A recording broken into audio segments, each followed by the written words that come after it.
Video on using up these dehydrated oranges. So I've done this before. That I wanted to use them as a flavouring in a cake, powder them up, and use them to kind of, instead of orange zest in a cake. So just as a, like, can we use them as a, you know, in a different kind of way, as in, like, let's cut down all the waste that we use.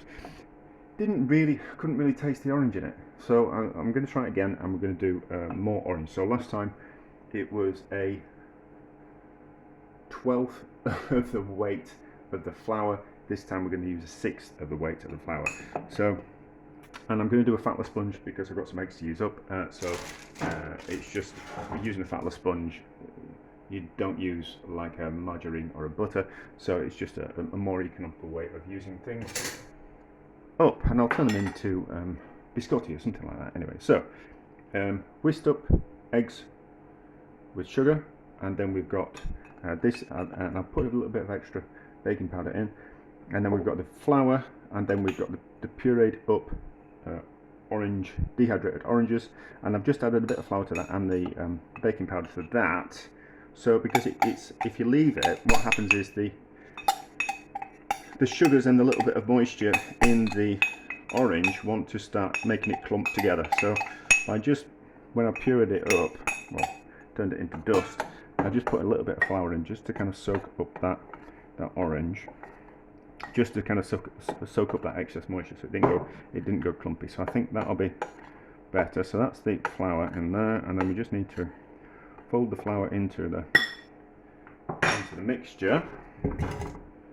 So we're not going to sacrifice any of the flour, any of the mixture into the flour. We're just going to combine it in.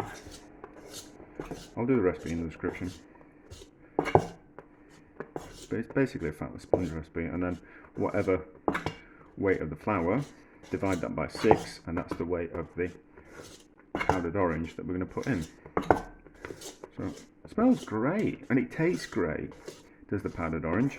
It just didn't get that kind of flavour into the cake, and I think there's that fine balance between getting flavour in there and it not putting enough flour in. So I'm not bothered if it fails, because I'll use it for something else, and then so it's a bit of old baking parchment that I've got kicking around, so I'm not that bothered about that. And then into that, so that looks okay. It smells great. It smells great. Spatula. And then into the oven, 180, something like that. I think. I can't remember. Let's just put it in 180. 180 fan, and we'll see how it turns out. But I'm baking anyway today, so I might as well use the cake mixture. Use the cake mixer. And then it cuts down the amount of wash up and oven time and all those types of things. So yeah, if you're going to be making a fatless sponge, and then you're going to make a normal sponge cake, make sure you make the fatless sponge first, and then you don't need to wash out the mixing bowl, because any kind of fat in the mixing bowl will stop the eggs from whisking up, or any excess amount of fat, you know. So it's much better to use the things in the oven. Much better to use the do the fatless sponge first, and then you don't have to wash out the bowl. So that in the oven. The little bit of baking powder that I put in is to kind of compensate for the baking powder amount that we lost when because we're adding compensating for another ingredient in the flour. So that's why I added a little bit more baking powder. But we'll see how that turns out. Hopefully it will have that subtle orangey flavour that I'm kind of wanting, and therefore we're cutting down waste and things that were just kind of kicking around the house. We're slightly over, not to worry, that'll be okay. So oven off. It smells good. It smells good. Let's hope that smell actually translates to flavour. So we'll let it cool, and then we'll see what it's like. Right, so it's cooled, and I've taken it off the paper. Let's cut it. If we cut it, it's a little bit over, but you know, that was me just being silly. and doing two things at once. So but we can see what it's like in those cracked bits there. So let's cut it in half in the centre, and then we can get a look at what it's like. That's alright, isn't it? That's alright. That's alright. It's going to be okay for what we're going to use it for. And let's just take that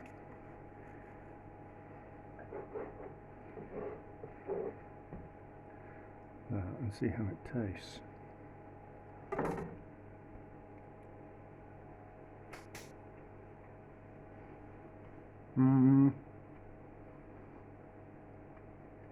Still don't get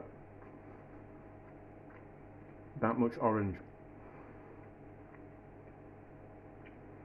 A little bit of orange, but not much. I think the only danger is if we put more orange in than that, went up to maybe a fifth or a quarter of the weight, then I think it'd lose some of the integrity.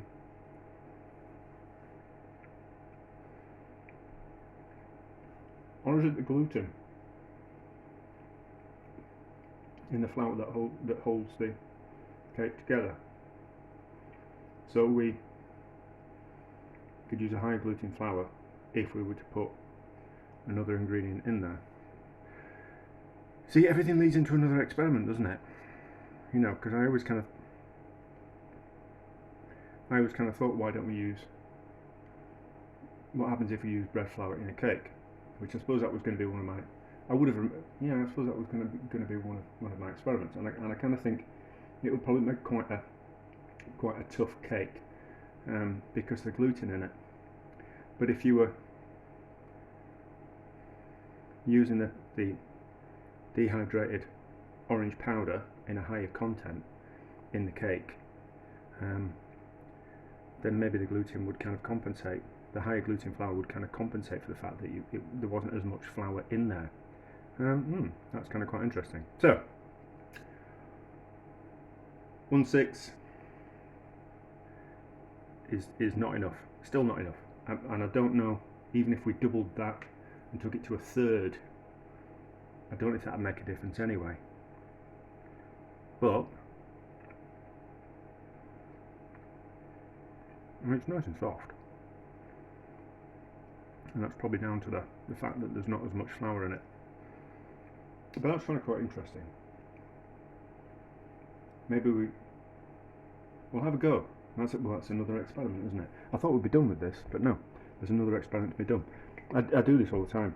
I think to myself, I make loads of videos, and I think I'll run out of ideas.